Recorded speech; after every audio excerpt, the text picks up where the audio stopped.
자, 여러분 안녕하세요. 박교수입니다. 이 시간에는 병신과 머저리라는 이청준의 단편 소설을 가지고 공부를 하는 시간입니다.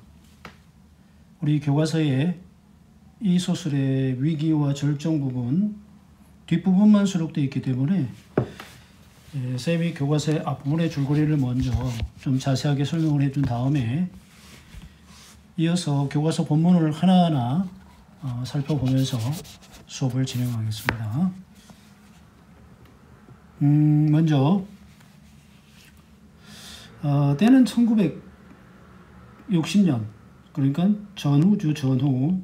이때 전쟁은 6.25를 말합니다. 전후 10여 년 그랬습니다.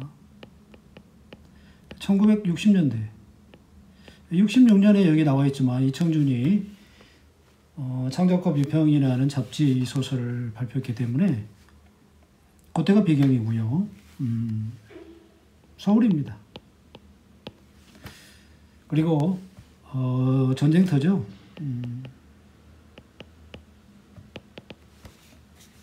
자, 그 다음에 이제 가장 중요한 인물인데요. 먼저 형이라는 인물을 살펴보겠습니다. 이 사람은 의사죠. 다행히 병원을 운영합니다. 그리고 이제 결혼도 해서 형의 동생과 함께 사는데 아내가 있죠. 자, 의사이기 때문에 환자 치료하는 것이 가장 자신의 본업이 되겠습니다. 자, 이번에는요, 이쪽에 동생이 있습니다. 동생은 화가예요. 화실을 운영하고 있죠. 학생 지도가 본업입니다. 그런데 여기 한번 볼까요? 자, 우리 사회에서 의사, 화가 전문인들이죠. 네. 그래서 이 사람들은 사회의 인텔리들입니다. 인텔리들. 좀 지도층인 거죠. 근데 좀 의아하잖아요. 왜 이 지도층들이 인물로 나오는데 이 제목 보세요. 병신, 머저리. 자, 우리 몸의 신체 일부가 어딘가 좀 다쳐서 고장이 났다. 그럼 병신이라고 말하죠. 머저리, 어떤 부분을 자기가 너무 뭘 모르고 있을 때, 어떤 방법을 모르고 해결 방안을 찾지 못하고 있을 때, 머저리 같다. 이런 얘기 하잖아요. 굉장히 부정적인 오해들입니다. 근데 사회 지도층들이 병신과 머저리일까? 궁금증이 일면서 이 작품이 시작이 되는데요. 자, 우리 사람들은 누구나 마음속에 상처라는 것을 가지고 있습니다. 이 상처라는 키워드를 소설을 읽으면서 찾아냈다. 상당히 소설을 갖다가 잘 공부하고 있는 학생이에요. 자, 형의 상처가 하나 있죠. 자, 세 가지 케이스가 나오는데 먼저 케이스 1. 형의 소년 시절이죠. 네, 노루사냥. 이때 형은 심한 큰 마음의 상처를 받습니다. 네. 두 번째 케이스는요. 형의 군대 생활에서의 경험입니다. 당연히 전쟁 때죠. 물론 전쟁 전과 전쟁 후로 소설에서 나눠지지만 통틀어서 보면 전쟁과 관련되는 겁니다. 그래서 전상자라는 말을 쓰는데요. 전상이란 말은 전쟁으로 인하여 육체나 마음의 상처를 입은 사람이라는 뜻입니다. 형은 전상자였던 거예요. 이것이 형의 상처이고요. 이 케이스 세 번째. 이건 바로 최근에 이제 의사로서 생활하는데 11살짜리 소녀가 형에게 수술을 받다 죽게 됩니다. 이 소녀의 죽음. 이것이 형에게 준 또 하나의 큰 상처였던 겁니다. 그러면 동생은 상처가 없느냐? 동생 역시 큰 상처가 있어요. 자, 사랑하는 여자가 있었습니다. 연인이죠. 이름이 혜인인데요. 이 여자는 이제 형의 친구의 소개로 동생한테 그림을 배우러 온 화가지망생인데 참 예뻤어요. 동생이 좋아했습니다. 어느 날 석고상 앞에 탁 앉아서 바깥을 내다보고 있는 그 여자가 너무 예뻐가지고 뒤에서 탁 껴안고 콧김을 이제 귀에다 이렇게 불어넣으면서 사랑한다고 말하니까 이 여자도 나는 그림을 그리는 당신이 줘요 하면서 입술을 허용하죠. 그다음부터 연인 사이가 됩니다. 그런데 동생이 뭔가 좀 이상합니다. 자, 여자가 자기를 사랑한다고 말하고 입술까지 허용했으면 좀 더 적극적으로 대시를 하고 막 추진해가지고 결혼까지도 골인해야 되는 거 아니에요? 일반적으로.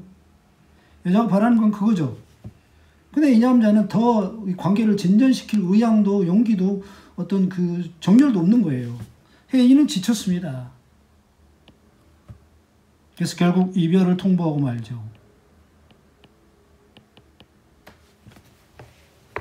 이 동생은 자신의 상처는 생각하지 않고 혜인이 자신한테 이별을 통보하니까 그 충격을 받아요. 그러면서 사람의 마음이라는 것이 좀 궁금해지기 시작합니다. 그래서 그 다음부터 얘는요, 사람의 얼굴이란 걸 그려보고 싶어 해요. 사람의 얼굴. 자, 사람의 얼굴이란 사람의 마음이 겉으로 드러나는 얼굴의 바탕이죠. 그리고 사람의 얼굴에는 눈, 코, 입, 귀 이런 이목구비가 있어가지고 모든 감정, 감각을 느끼고 표현하는 마음을 표현하는 어떤 마음의 뭐라 그럴까요? 거울이라고 해야 될까요? 그래서 혜인의 마음이 궁금하고요. 그죠? 형의 마음이 궁금하고 내 마음이 궁금하고. 전쟁 후죠. 전쟁 때 왜 그렇게 사람들은 죽고 죽이고 살육, 그 잔인한 인간의 모습들. 그 다음에 이제 그 소설에서 얘기가 되어 있지만, 성경에 나오는 카인과 아벨에 대한 그런 마음들. 어쨌든 인간의 마음이 궁금하고 그 마음을 담은 얼굴 한번 그려보고 싶다는 생각을 이제 갖게 됩니다. 하지만 아무리 그리려고 애를 써도 얼굴에 이제 윤곽선만 이렇게 그려놓고요. 예. 눈, 코, 입을 그릴 수가 없는 거예요. 그래서 매우 답답해하고 있습니다.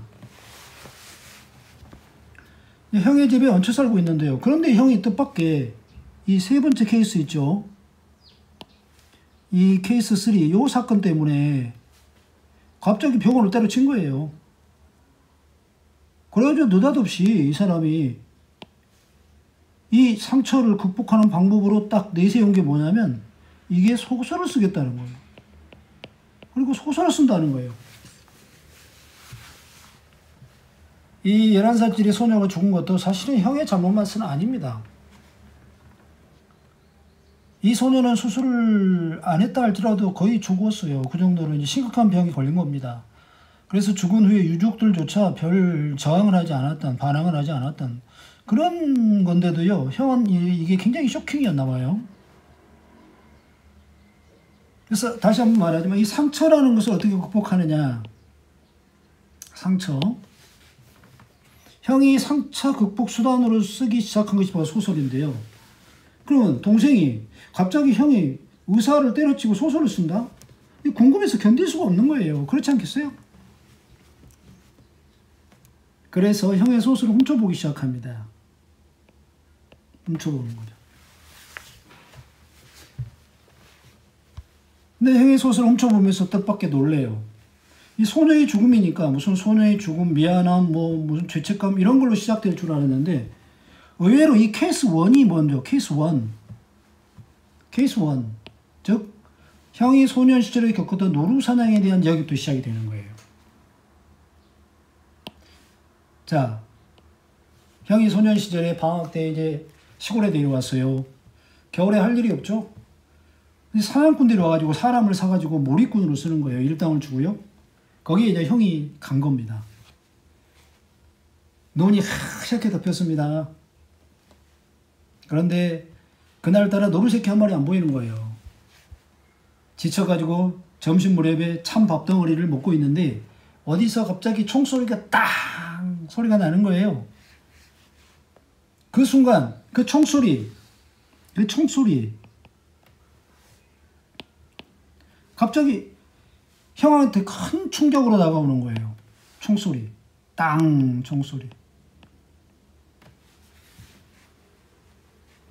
그래 먹던 밥이 얹혀버릴 정도였어요. 다행히 노루는 이제 정확하게 맞지 않아가지고 상처를 입고 노루가 도망을 갔는데요. 자, 눈이 하얗게 왔습니다. 노루가 도망갈 때 피를 뿌렸겠죠. 그때 눈 위에 있는 그 선명한 노루의 빗자국, 이게 막 떠오르는 거예요. 그러면서 노루가 도망갔겠죠. 사람은 쫓아갔겠죠. 순간 그 노루가 너무 불쌍한 거죠. 여기서 여러분, 이 상처란 말이 왜 이제 이해가 되세요? 이 형은 참 마음이 순수했던 사람인 거예요. 그리고 약한 자들을, 이 의사잖아요. 약한 자들을 도와주고 인간성이 좀 순수한 인간성이 그대로 좀 보존되고 이런 걸 좋아했던 사람인데, 그 사람들이 조직적으로 그 노루를 몰고, 그죠? 상처받은 노루의 피를 계속 따라가면서 집까지 이렇게 가면 어디까지 가겠어? 형은 후회하기 시작합니다. 하지만 거기서 못 벗어나고 해가 진 후에야 집에 돌아왔는데 완전히 끙끙 앓아눕게 돼요. 몸소리를 칩니다. 그러고 나서 한 이틀 후에 그 마을 사람들한테 소문으로 산을 3개나 더 넘어가가지고 결국 노루를 찾아냈다. 이런 얘기를 듣게 돼요. 형은 그때 굉장한 충격을 받습니다. 마음의 상처를 받아요. 노루도 하나의 생명이죠. 그 가냘픈 생명. 노루가 뭔 죄가 있습니까? 인간의 조직적인 그러한 폭력 속에서 결국 도망가다 잡혀오는 그 노루를 보면서 뭐 하나 자기가 해주지를 못하죠. 그러면서 다시 이야기는 이제 전쟁 상황으로 이제 들어가는 거예요. 케이스 2로 넘어가게 되는데요. 자, 이 대목이 굉장히 핵심이죠. 여기서 두 인물을 우리가 얘기 안 할 수 없는데, 김일병과 원무죠.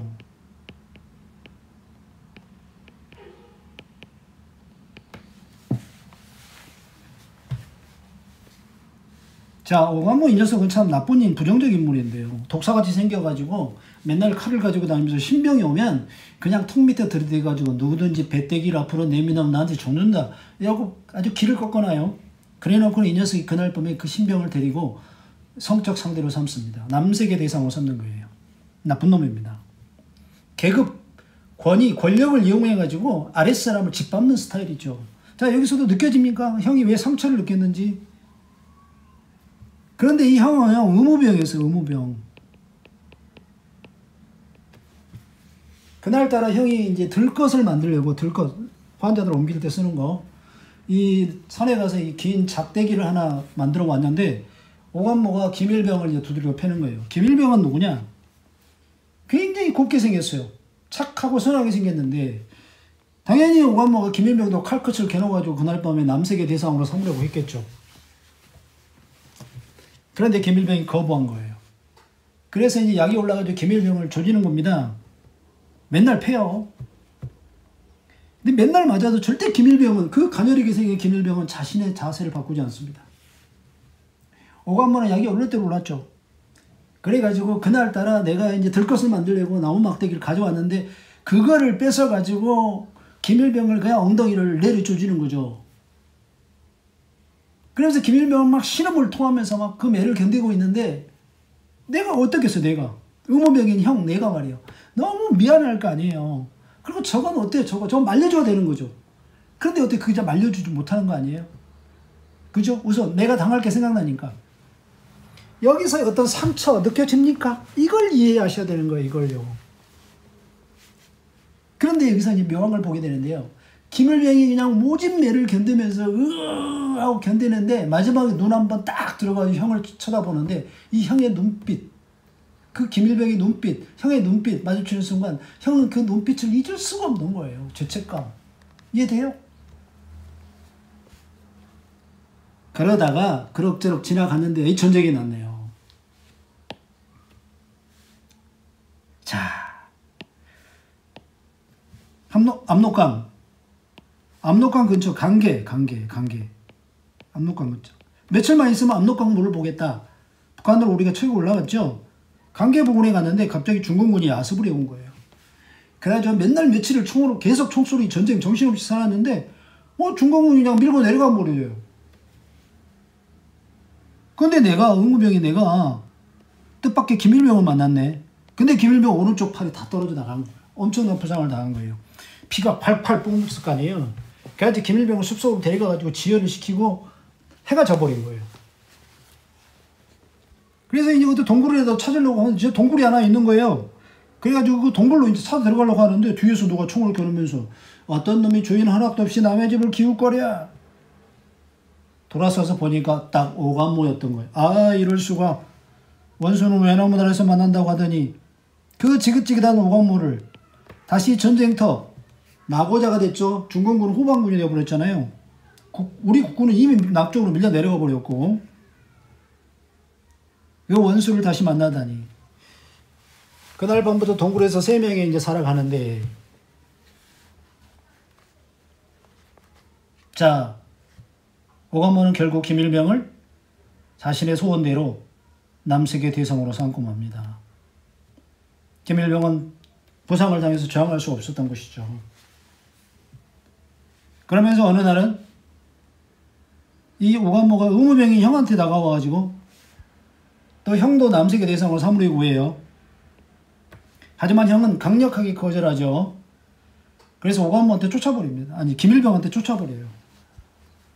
그래서 오감모는 어쩔 수 없이 김일병한테 가서 자신의 성적 욕구를 채우는데 나중에는 안 되겠는 거예요. 왜? 김일병이 살이 썩어서 냄새가 지독하거든. 그러니까 이 오감모 새끼 이놈이 한다는 소리가 저 새끼 이제 더 이상 쓸모가 없어졌다. 그리고 우리가 여기서 오래 버티려면 식량이 있어야 되는데 우리가 가진 식량으로는 턱도 없이 부족하니까 저 입을 하나 줄여야 된다. 그러면서 나한테 뭐라, 너 같은 참새가 있으면 가만히 있어. 좀 쉽게 말하면 너 같은 병신은 그냥 지켜보기만 해라. 그런 건 내가 한다. 첫눈이 내린 날 김일병을 처치하겠다 이렇게 말하는 거예요. 자, 이때 이게 상처죠. 저 오감모 새끼 나빠. 근데 나쁜 새끼의 나쁜 행동을 제지하지 못하고 저 착하고 양처럼 순한 김일병을 보호해주지 못하는 그 형의 그 무능함. 뭐 어떻게 말해야 돼 이거. 어떻게 여러분 이해하십니까? 쪽팔린 거죠. 자괴감이라고 그러는데요. 그죠? 이런 상황을 이런 걸 가지고 있는데 그죠? 이런 아픈 상처를 가지고 있는데 이제 전쟁이 끝났어요. 그래가지고 의사로 살아가는 거야. 그런데 그 자기 실수로 11살 소년을 죽인 거예요. 이해가 되십니까? 결국 환자가 살려달라고 찾아온 의사를 자기 손으로 죽였다면 소년을 자기 손으로 죽였다는 거예요. 얼마나 또 어때요? 아, 자기가 진짜 자기가 싫겠죠? 그래가지고 맨날 술 먹고 그런 거예요. 근데 형이 이 소설을 써가지고 이 상처를 극복하려고 하는데 동생이 너무 궁금해가지고 이 소설을 읽기 시작하는 거예요. 그런데 이제 첫눈이 왔어요. 오감모가 김일병을 이제 죽이는 날입니다. 김일병이 너무 불쌍하죠. 김일병은 상처가 이제 계속 쏘가 들어가가지고 이제 살이 다 허물어져 내리는 거예요. 오감모가 밖에 나가서 이제 정찰을 하는 동안 형이 김일병한테 김일병 눈이 내리고 있어 라고 말을 하죠. 김일병의 눈동자에는 이미 모든 것을 체념한 표정이죠. 말이 없습니다. 하지만 김일병의 눈에서 눈물이 가득 고인 것을 봐요. 한없이 불쌍한 김일병, 아무런 도움되지 못하는 병시 같은 나 자신. 그러면서 형은 차라리 김일병이 죽었으면 좋겠다고 생각합니다. 거기서 소설이 더 이상 진전이 안 되고 딱 멈춰가지고 소설은 안 써지고 있는 거예요. 형은 맨날 소설을 쓴 것 같은데 막 쓰다 버린 종이는 막 방 안에 가득한데 더 이상 궁금한데 내용이 더 이상 나가지 않는 거야. 동생이 생각하기에 이 형이 말이에요. 너무 쪼다 같은 거예요. 어? 그냥 그 오감모 새끼한테 죽게 놔두니 어차피 차라리 형이 그냥 쏘아 죽여버리지. 그 형은 진짜 별것도 아니가지고 고민하면서 그렇게 막 양심에 상처받고 막 세상의 모든 걱정거리는 다 자기 것인 양 막 상처에서 어쩔지 모르는 형이 너무 싫은 거예요. 그래가지고 에이 그냥 자기가 형의 방에 들어가가지고 그냥 소설의 결말을 자기가 써버립니다. 논의 내리는 날 형이 그냥 김일병을 데리고 와서 쏘아버리는 걸로, 그죠? 형이 김일병을 죽이는 걸로 이렇게 써버려요. 그제서 마음이 좀 진정이 돼가지고 이제 그림도 좀 그려지는 거죠.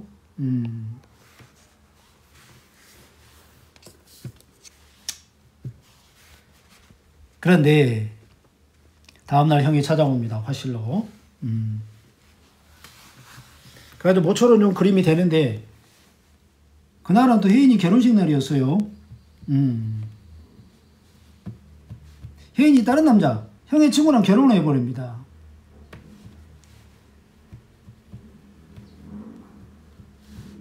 근데 이 머저리 같은 이 동생은요, 자기가 사랑하는 여자가 다른 남자한테 결혼한다 그래도 화가 안 나요. 이걸 뭐라고 해야 돼요, 이런 거를? 무기력이라 해야 되죠, 무기력. 그리고 쉽게 포기해요. 나 같은 말이야, 다른 여자 나한테 버리고 딴 남자한테 간다 그러면 어디서 날 버리고 딴 남자한테 가냐고. 넌 내 거야 할 텐데, 얘는 지금은 슬프겠지만 나중에 마음이 더 홀가분해질까 이러면서 막 자신을 함령하고 막 무기력하게. 그리고 혜인이가 막 찾아와가지고 나한테 해줄 말 없어요? 이래도 뭐 전 바빠서요 그러면서 일어서 버리고 돌아서 버리는 그런 혜인은, 그런 동생이 정말 못마땅해져. 기다리다 당신은 그림밖에 모르는군요. 그래서 다른 남자한테 시집을 가는 날이에요. 그날 형이 화실에 찾아옵니다. 그래가지고 모처럼 그려놓은 내 그 그림에다가 형이 손가락 구멍을 빵 뚫어버려요. 그러면서 이 머저리 같은 자식아, 하느님의 완벽한 얼굴을 그리고 싶니? 그러면서 하느님의 자식의 온전한 얼굴을 그리고 싶은 모양이구나. 네가 진짜 얼굴을 좀 그려보고 싶으면 네 얼굴에 도끼가 흐르도록 그려야 할 거야. 이런 얘기를 합니다. 그러면서 나는 오늘 혜인이 결혼식 가봐야 되니까 간다 그러고 가버리죠. 마음이 싱숭생숭해가지고 집에 돌아오는데요. 형수가 도련님 글쎄 형님이 내일부터 병원에 근무하겠대. 병원 나가겠대. 깜짝 놀랐죠. 이게 이제 우리 교과서 부분인데요. 교과서 부분.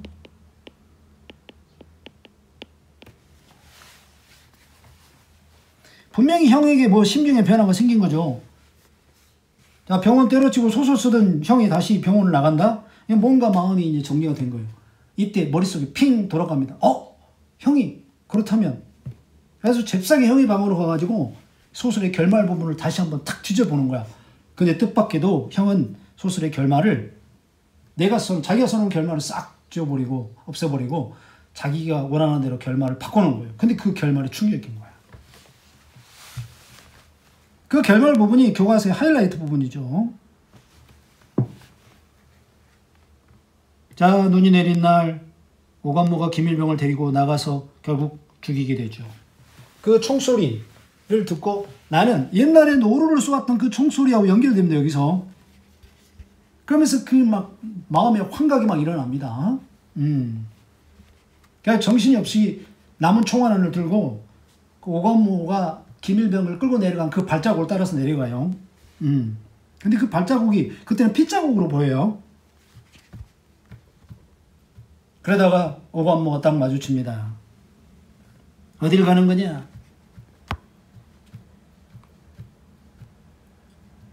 자, 뒤에서는 오감모의 총구가 싸늘하게. 자기는 늘 오감모에게 뒷모습 보이는 걸 싫어하죠. 오감모가 덮칠까봐. 근데 또 뒷모습을 보고 서 있는 자기 자신이 너무 한심한 거죠. 돌아서죠.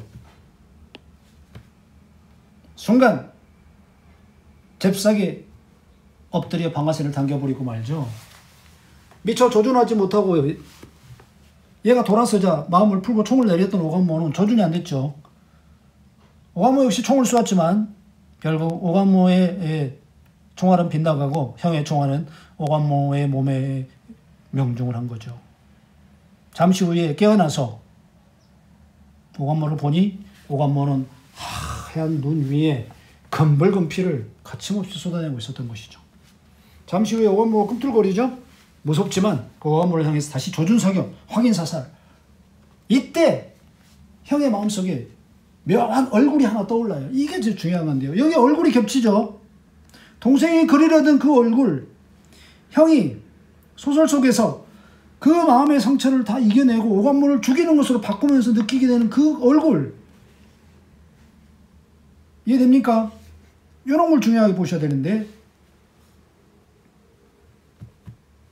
상처가 극복된, 즉 자신의 무너진 자괴감이, 그죠? 다시 다 채워지고 회복된 그런, 네.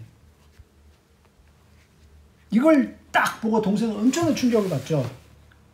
그러면서 비로소 형의 아픔이 사실 이거였구나 하고 이해를 하게 됩니다. 네. 그러자 문득 혜인이가 지난번에 자기 떠난다면서 준 편지를 줬는데 그걸 처박아뒀거든요. 안 읽어보고. 그게 생각이 난 거예요. 그래가지고 잽싸게 가서 혜인이 편지를 읽어보니까 혜인이의 그 글 속에 내 문제점이 그대로 적혀있는 거예요. 전쟁의 상처를 가진 형은 몸부림치면서 소설이라도 써가지고 그걸 이겨내려고 하는데, 당신 도대체 뭐냐? 도대체 어디가 아픈 거냐? 아픈 부분이 환부라 그러죠. 환부가 어디냐? 그리고 아픈 원인은 왜 아픈 거냐? 그 아픈 부분도 모르고 원인도 모르는 당신은 도대체 뭐냐? 응? 나는 형을 이해한다. 당신의 그러한 모습을 통해서 나는 당신과 함께 행복한 생활을 할 수가 없다고 생각해 당신을 떠난다. 이제야 자신의 상처, 자신의 무능함, 머저리 같은 자신의 모습을 느끼게 되죠.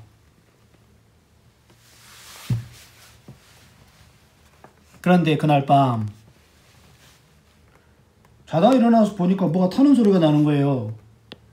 그래서 나가보니까 형이 술이 만취해가지고 떡이 돼가지고 자기가 쓴 소설을 막 태우고 있는 거예요. 놀라운 일이죠.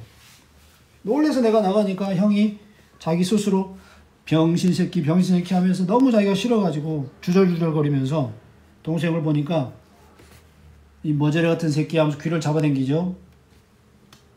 나는 왜 이 소설을 태우는지 왜 안 물어보냐고 말하죠. 이게 이제 필요 없어졌거든. 왜냐하면 나는 오늘 결혼식장에서 살아있는 오감물음을 보았어. 그놈이 날 알아보더니 나중에 도망가더군. 이러는 거예요. 자, 여기서 여러분 좀 충격일 텐데요. 이 소설에서 오감물을 죽였는데 진짜 죽인 거예요. 죽인 게 아니고 소설을 그렇게 써가지고 상처를 이겨내려고 했던 노력이었던 거예요. 그러니까 오감무가 살아있는 모습을 봤잖아요. 결혼식장에서. 그러니까 이 소설 쓴 게 무슨 의미가 있겠어요. 그죠? 하지만 이게 나쁜 게 아니고 이게 좋은 겁니다. 이제 형은요, 마음이 더 단단해진 거예요. 왜냐면 이따위 소설 같은 건 이제 필요 없어. 오감무가 살아있어? 그래, 난 더 강인해져야지. 더 당당해져야지. 그럼 자기 자신을 더 크게 이렇게 세울 수 있는 기회가 되니까. 이해가 됩니까? 그런데 그럼 나는 도대체 뭐냐는 거야, 나. 이 문제는 이 동생이에요. 그래서 우리는 여기서 이 병신이 곧 형이라면, 이게 형이 병신이라면 이 동생이 얘가 머저리인 거예요, 머저리. 둘 다 뭘 가지고 있어요? 상처를 가지고 있어요. 근데 그 상처를 알고 극복하기 위해서 몸부림치는 방식이 달라요. 동생은 상처가 어디 있는지 몰라. 왜 상처가 났는지도 몰라. 그리고 어떻게 극복해야 되니 적극적인 그런 그 도전 정신, 그런 게 없어. 무기력해. 포기해. 이해하십니까? 그 다음에 이 상처라는 말 속과 연관되는 말이 바로 폭력이죠. 이 폭력이 자연의 폭력, 뭐 바람, 태풍 이게 아니고 인간에 의한 폭력이라는 거예요. 인간에 의한 폭력 중에서도 가장 잔인하고 저기한 건 뭡니까? 전쟁 아니에요, 전쟁. 전쟁. 이 전쟁을 겪어보니까 사람이 저런 거였어? 저게 하나님의 새끼들이야? 어떻게 저렇게 잔인한, 얼마나 많은 살육이 일어납니까? 어? 그 다음에 한 개인의 폭력이 아니라 인간이 조직을 이루어, 인간 조직. 공산주의자, 민주주의자, 조직이잖아, 조직. 그리고 얘네들은 말이죠. 자기들이 옳다고 철저하게 이념으로 무장해. 이념, 이데올로기, 공산주의 이념, 민주주의 이념, 자본주의 이념. 이해됩니까? 이래가지고 한낱 인간들은, 선량한 인간들은 얘들 앞에서 그냥 당하는 거야. 그냥 맞는 거야. 이해됐죠? 이게 너무 싫으니까 하긴 요것에 상처를 안 받은 사람이 있어. 다 상처받아. 선생님도 상처받고 여러분도 상처받을 거야. 이해되세요? 이 부분을 이해하셔야 되는 거예요. 동생도 이제 고민을 하죠. 도대체 내 아픈 곳은 어디냐? 누가 나를 아프게 하느냐? 어떻게 하면 이 아픔을 극복할 수 있겠느냐? 하지만 좀 미래가 좀 암담하죠. 그러면서 이 소설이 끝나게 됩니다. 자, 지금까지 스토리를 여러분 잘 이해하셨는데 여기서 선생님들 강조할 게 있어요. 여기 한번 보세요. 이 형의 이야기, 동생의 이야기, 이 바깥의 이야기들 있죠. 이렇게 바깥의 이야기들 있잖아요. 예. 선생님이 형광펜으로 그리고 있는데 이렇게 이 바깥에 뭐가 생겼어요? 네. 이 액자가 생겼죠? 네. 그래서 이 액자 소설입니다. 액자 소설. 이건 액자의 외부 이야기고요. 그럼 내부 이야기는 뭐냐? 내부 이야기. 내부 이야기, 소설 쓰는 요 부분 있죠, 요 부분. 요 부분 있잖아요, 요 부분. 요 부분이 바로 내부 이야기예요, 내부 이야기, 내부. 이해되세요? 내부? 네. 그리고 이 부분은 외부. 액자 속에 내부의 이야기가 또 들어있죠? 근데요, 여러분 중요한 게, 요게 더 중요해요. 요게 핵심입니다, 요게 핵심. 그리고 이 내부와 외부는 서로 긴밀한 관계를 이루고 있어요. 그래서 보세요. 소설이라는 것이 형과 동생이 같이 쓰고 읽으면서 두 사람을 이해하고 연결주는 매개 역할을 하잖아요. 그죠? 그리고 상처를 극복하는 수단이죠. 네. 그래서 이 소설을 액자 소설이라고 하고요. 분량으로 보면 단편 소설이죠. 네. 그 다음에 전쟁 후에 상처를 다뤘기 때문에 전후 소설이고요. 마지막 이 소설을 예술 소설이라고도 하는데요. 네. 예술이 뭔 말이냐? 갑자기 웬 예술이냐? 이건 옳게 생각하지 마시고요. 네. 이 두 사람의 상처를 극복하는 순환으로 삼은 게 뭐예요? 소설 쓰기죠. 소설은 예술에서 포함되잖아요.